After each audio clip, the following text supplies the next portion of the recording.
소리를 잃어가는 음악객의 침묵은 과연 예술의 종말일까요? 아니면 새로운 우주의 시작일까요?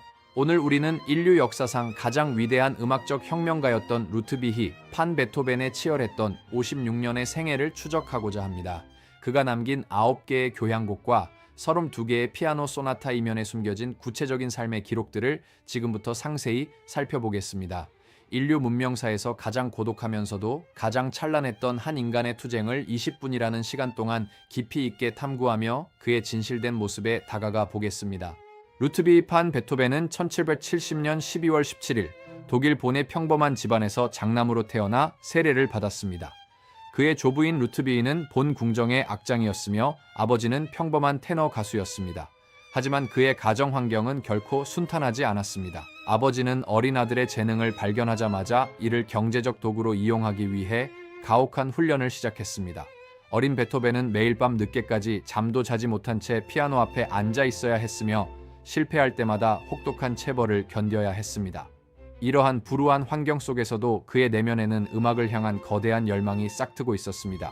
1782년 불과 12세의 나이에 베토벤은 본 궁정의 보조 오르가니스트로 임명되며 공식적인 음악가의 길을 걷기 시작했습니다. 그의 스승인 크리스티안 고틀로프 네페는 이 소년의 비범함을 한눈에 알아보고 그가 제2의 모차르트가 될 것이라고 예언했습니다. 베토벤은 네페의 지도를 받으며 바흐의 평균율 클라비어 곡집을 완벽하게 마스터했고 자신만의 독창적인 음악적 언어를 구축해 나가기 시작했습니다. 당시 그는 가문의 실질적인 가장 역할을 하며 두 남동생인 카를과 요한의 생계를 책임져야 하는 무거운 짐을 지고 있었습니다. 하지만 그의 재능은 본이라는 좁은 도시를 넘어 더 넓은 세상을 향하고 있었습니다. 1787년 베토벤은 마침내 꿈에 그리던 음악의 도시빈으로 첫 여행을 떠났습니다. 당시 그의 나이 16세였습니다. 그는 그곳에서 위대한 모차르트를 직접 대면하고 짧은 기간 동안 지도를 받은 것으로 알려져 있습니다. 모차르트는 베토벤의 즉흥 연주를 듣고 이 소년이 세상 사람들의 입에 오르내릴 날이 올 것이라고 극찬했습니다. 그러나 비극은 예고 없이 찾아왔습니다. 빈에 도착한 지 단 2주 만에 어머니 마리아 막달레나가 위독하다는 소식을 듣고 급히 고향 본으로 돌아가야만 했습니다. 어머니의 죽음 이후 아버지는 알코올 중독에 더욱 깊이 빠져들었고 베토벤은 홀로 가정을 지키는 투사가 되어야 했습니다. 1792년 11월 베토벤은 모차르트가 세상을 떠난 지 불과 1년 만에 다시 빈으로 향했습니다. 이번에는 영구적인 이주였습니다. 그는 요제프 하이든에게 사사하며 자신의 음악을 한층 더 정교하게 다듬었습니다. 당시 빈은 약 20만 명의 인구가 거주하는 거대 도시였으며 프랑스 혁명의 전운이 감도는 불안정한 정치 상황 속에서도 예술의 꽃이 만개하고 있었습니다. 베토벤은 이곳에서 강력한 즉흥 연주 실력을 바탕으로 귀족 사회에 이름을 알리기 시작했습니다. 그의 연주는 기존의 우아한 고전주의 양식을 넘어선 파괴적이고 강렬한 에너지를 담고 있어 청중들에게 신선한 충격을 선사했습니다. 1795년 3월 29일 베토벤은 부르크 극장에서 피아노 협주곡 2번을 연주하며 빈 대중들에게 자신의 존재를 공식적으로 알렸습니다. 이 무대는 단순한 데뷔를 넘어 새로운 거장의 탄생을 알리는 서막이었습니다. 그는 곧이어 피아노 3중주 작품 번호 1번을 출판하며 경제적 독립을 쟁취했습니다. 당시 빈의 귀족들은 베토벤의 천재성을 인정하며 경쟁적으로 그를 후원하기 시작했습니다. 하지만 성공의 가도에 들어선 그에게 운명은 가장 가혹한 시련을 준비하고 있었습니다. 바로 음악계에는 사형 선고와도 같은 청각 상실의 초기 증상이 나타나기 시작한 것입니다. 20대 후반의 젊은 나이에 그는 소리 없는 공포와 맞서야 했습니다. 1798년 베토벤은 귀에서 윙윙거리는 이명 증상을 처음으로 느끼기 시작했습니다. 그는 이 사실을 3년 동안이나 철저히 비밀로 붙였습니다. 소리를 듣지 못하는 음악가라는 오명이 자신의 경력을 끝낼지도 모른다는 두려움 때문이었습니다. 그는 친구인 칼을 아멘덱에 보낸 편지에서 나의 가장 귀한 부분인 청력이 쇠퇴하고 있다는 고통스러운 고백을 남겼습니다. 증상은 날이 갈수록 심해져 높은 음역대의 소리부터 사라지기 시작했고 사람들의 대화 소리는 운걸거림으로 변해갔습니다. 그는 점차 사회적 모임에서 멀어졌으며 고독이라는 차가운 성벽 안으로 자신을 가두기 시작했습니다. 이 시기의 고뇌는 이후 그의 음악적 깊이를 더하는 밑거름이 되었습니다. 1862년 의사의 권고에 따라 베토벤은 빈 교외의 조용한 마을 하일리겐슈타트에서 요양을 시작했습니다. 하지만 증상은 호전되지 않았고 그는 극도의 절망감 속에서 두 동생에게 보내는 유서를 작성했습니다. 이것이 바로 역사적인 하일리겐 슈타트 유서입니다. 그는 죽음까지 생각했으나 자신이 아직 창조해야 할 음악들이 남아있다는 사명감 때문에 삶을 포기하지 않기로 결심했습니다. 유서에서 그는 예술이 나를 붙잡았다며 비극적 운명을 음악으로 극복하겠다는 결연한 의지를 보였습니다. 이 사건 이후 베토벤의 음악은 고난을 뚫고 승리를 향해 나아가는 영웅주의적 색채를 강하게 띠게 되었습니다. 위대한 거장의 제2기가 시작된 것입니다. 1804년 완성된 교향곡 3번 에로이카는 서양 음악사의 패러다임을 바꾼 혁명적인 작품이었습니다. 베토벤은 원래 이 곡을 프랑스 혁명의 영웅 나폴롱 보나파르트에게 헌정하려 했습니다. 하지만 나폴롱이 스스로 황제에 즉위했다는 소식을 듣고 격분하여 제목이 적힌 속표지를 찢어버렸습니다. 그는 나폴롱 역시 평범한 인간일 뿐이라며 탄식했습니다. 이 교향곡은 당시로서는 파격적인 45분 이상의 연주 시간과 복잡한 구조를 가지고 있었습니다. 이는 모차르트나 하이든의 교향곡보다 2배 가까이 긴 분량이었습니다. 베토벤은 이 곡을 통해 교향곡이 단순한 오락을 넘어 인류의 거대한 이상과 투쟁을 담을 수 있는 그릇임을 증명했습니다. 베토벤의 가장 창조적인 시기는 나폴롱 전쟁이라는 역사의 폭풍우와 겹쳐 있었습니다. 1805년과 1809년 프랑스 군대는 빈을 점령하고 도시를 포격했습니다.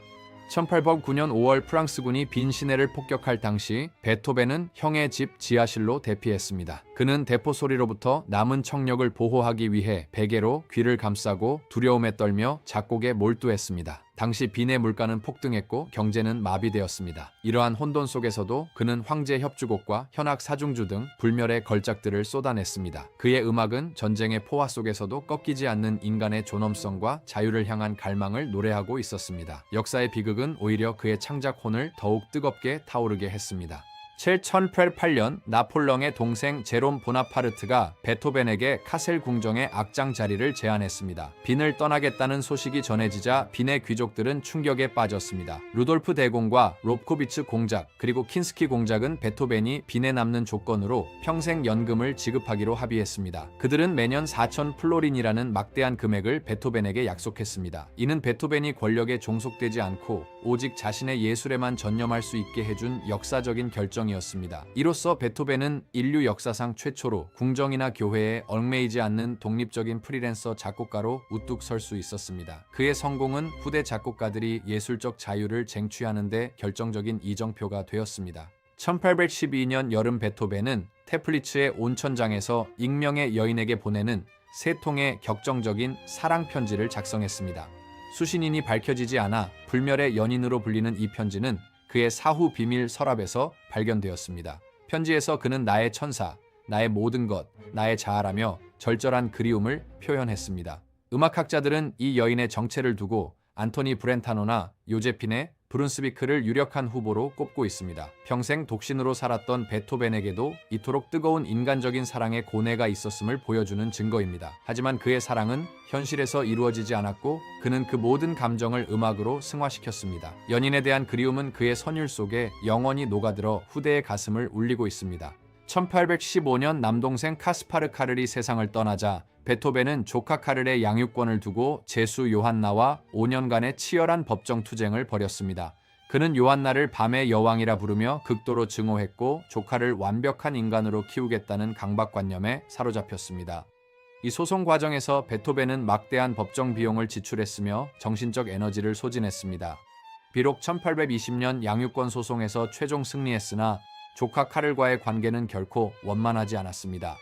베토벤의 과도한 기대와 간섭은 조카에게 큰 부담이 되었고 훗날 비극적인 자살 시도로 이어지는 원인이 되었습니다. 이 시기는 베토벤 인생에서 가장 어둡고 혼란스러운 시기였으나 역설적으로 그의 음악은 더욱 내면으로 깊어지며 초월적인 경지에 도달하게 되었습니다. 1824년 5월 7일 빈의 케른트너토르 극장에서 인류 음악사의 최고봉인 교향곡 9번 합창이 초연되었습니다. 당시 베토벤은 이미 완벽한 청각 상실 상태였습니다. 그는 무대 위에서 오케스트라의 소리를 전혀 듣지 못했지만 마음속의 선율을 지휘하고 있었습니다. 연주가 끝난 후 청중들은 열광적으로 환호하며 박수를 보냈으나 베토벤은 그 소리조차 듣지 못해 가만히 서 있었습니다. 알토 독창자 카롤린의 운거가 그를 관객석 쪽으로 돌려세운 후에야 베토벤은 비로소 기립 박수를 확인하며 감동의 눈물을 흘렸습니다. 5번에 걸친 열광적인 박수는 당시 황제에게 보내는 예우보다 더 뜨거웠습니다.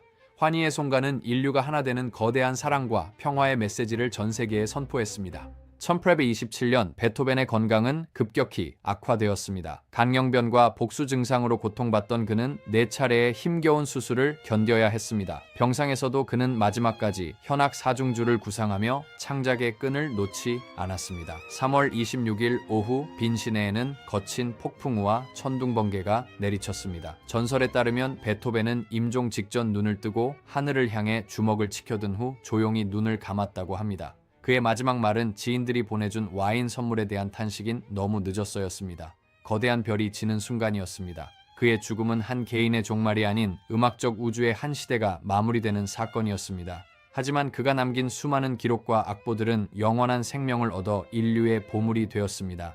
베토벤의 장례식은 1827년 3월 29일 빈 시내에서 거행되었습니다. 당시 빈의 인구 중 무려 3만 명에 달하는 시민들이 거리에 쏟아져 나와 위대한 거장의 마지막 길을 배웅했습니다. 이는 당시 유럽 역사상 예술가의 장례식으로는 유례없는 규모였습니다. 학교는 휴업했고 모든 연주회는 중단되었습니다. 동료 작곡가 프란츠 슈베르트는 횃불을 든 조문객 중 한 명으로 참여하여 그의 죽음을 애도했습니다. 베토벤의 유해는 베릭 묘지에 안장되었다가 1888년 빈 중앙묘지로 옮겨졌습니다. 그의 장례식은 단순한 이별의 자리가 아니라 그가 세상에 남긴 음악적 가치를 확인하는 역사적인 순간이었습니다. 인류는 그를 잃은 슬픔 속에서도 그가 남긴 불멸의 선율들을 통해 다시금 삶의 용기를 얻기 시작했습니다. 위대한 거장은 그렇게 영원 속으로 떠나갔습니다. 현대 과학자들은 베토벤의 유해와 머리카락을 분석하여 그의 고통스러웠던 질병의 원인을 추적해왔습니다. 분석 결과 그의 머리카락에서는 정상 수치의 수백 배에 달하는 납 성분이 검출되었습니다. 이는 당시 빈의 저가 와인을 밀봉하는 데 사용된 납 성분이 원인이었을 것으로 추정됩니다. 지독한 납 중독은 그의 만성적인 복통과 청각 장애 그리고 성격 변화에 큰 영향을 미쳤을 것입니다. 또한 최근의 DNA 분석은 그가 심각한 간경변과 유전적 질환을 앓고 있었음을 밝혀냈습니다. 베토벤은 육체적 파괴를 초래하는 극심한 고통 속에서도 음악이라는 정신적 구원을 통해 삶을 지탱해온 것입니다. 과학적 사실들은 그가 얼마나 초인적인 의지로 자신의 운명과 싸워왔는지를 역설적으로 증명해줍니다. 그의 음악은 단순한 영감이 아닌 뼈를 깎는 고통의 산물이었습니다. 이러한 고통의 기록들은 오늘날 우리에게 베토벤의 인간적인 면모를 더욱 깊이 이해하게 해줍니다. 위대한 예술의 이면에는 한 인간의 처절한 투쟁이 있었음을 우리는 잊지 말아야 합니다. 그의 고통은 곧 인류의 아름다운 선율이 되었습니다.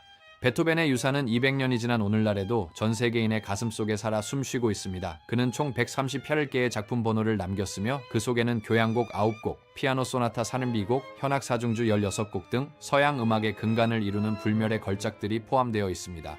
그의 음악은 고전주의의 질서를 무너뜨리고 낭만주의라는 거대한 바다를 열었습니다. 바그너, 브람스, 말러 등 후대의 수많은 작곡가들이 그의 영향 아래서 자신들의 음악 세계를 구축했습니다.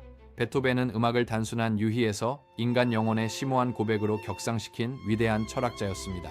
오늘날 매 순간 지구상의 수천 곳에서 그의 곡들이 연주되고 있으며 매년 수백만 명의 사람들이 그의 음악을 통해 치유와 위안을 얻고 있습니다. 그의 삶은 멈추지 않는 도전과 투쟁의 역사였으며 우리에게 인간의 의지가 어떻게 불가능을 가능케 하는지 몸소 보여주었습니다. 베토벤이라는 이름은 이제 단순한 작곡가를 넘어 인류의 고귀한 정신적 승리를 상징하는 고유명사가 되었습니다. 우리는 그의 선율 속에서 가장 깊은 슬픔과 가장 찬란한 기쁨을 동시에 경험하며 삶의 의미를 다시금 되새깁니다. 침묵 속에서 우주를 들었던 그의 귀는 이제 모든 인류의 가슴과 연결되어 있습니다. 거장의 발자취는 앞으로도 영원히 지워지지 않을 것이며 인류 문명이 지속되는 한 그의 선율은 멈추지 않고 울려 퍼질 것입니다. 우리는 그가 남긴 환희의 메시지를 따라 더 나은 내일로 나아갈 용기를 얻습니다. 베토벤의 위대한 유산은 우리 모두의 영원한 보물이며 인류의 가장 아름다운 기록으로 남을 것입니다. 그의 음악이 가진 힘은 시공간을 초월하여 영원토록 빛날 것입니다. 인류가 존재하는 한 베토벤의 교향곡은 계속될 것이며 그의 영혼은 우리의 노래 속에서 영원히 살아갈 것입니다. 이 긴 여정을 통해 우리는 한 인간의 위대함이 어디서 오는지를 다시 한번 깨닫게 되었습니다. 그것은 고난을 피하는 것이 아니라 고난을 마주하고 그것을 창조의 에너지로 바꾸는 힘이었습니다. 베토벤의 삶은 우리에게 영원히 잊히지 않을 가장 장엄한 서사시가 되었습니다. 그의 음악이 세상의 모든 침묵을 깨고 영원히 울려 퍼지기를 기원합니다. 위대한 거장 루트비히 판 베토벤의 이름 앞에 우리는 깊은 경의를 표합니다. 그의 불멸의 예술은 우리 곁에 영원히 머물 것입니다. 인류의 역사가 계속되는 한 그의 찬란한 광위는 멈추지 않을 것입니다. 베토벤의 선율은 이제 우리 모두의 심장 박동이 되어 영원히 살아 숨 쉴 것입니다. 그의 마지막 메시지처럼 환희는 인류의 궁극적인 목표가 되어야 합니다. 거장이 남긴 이 거대한 음악적 우주 속에서 우리는 진정한 자유와 사랑을 발견합니다. 영원한 안식 속에서도 그의 음악은 우리를 깨우고 일어서게 할 것입니다. 베토벤의 위대함은 영원합니다. 그의 삶은 우리 가슴 속에 불멸의 불꽃으로 남을 것입니다. 시대를 뛰어넘어 우리를 하나로 묶어주는 그의 선율에 다시 한번 깊은 감사를 드립니다.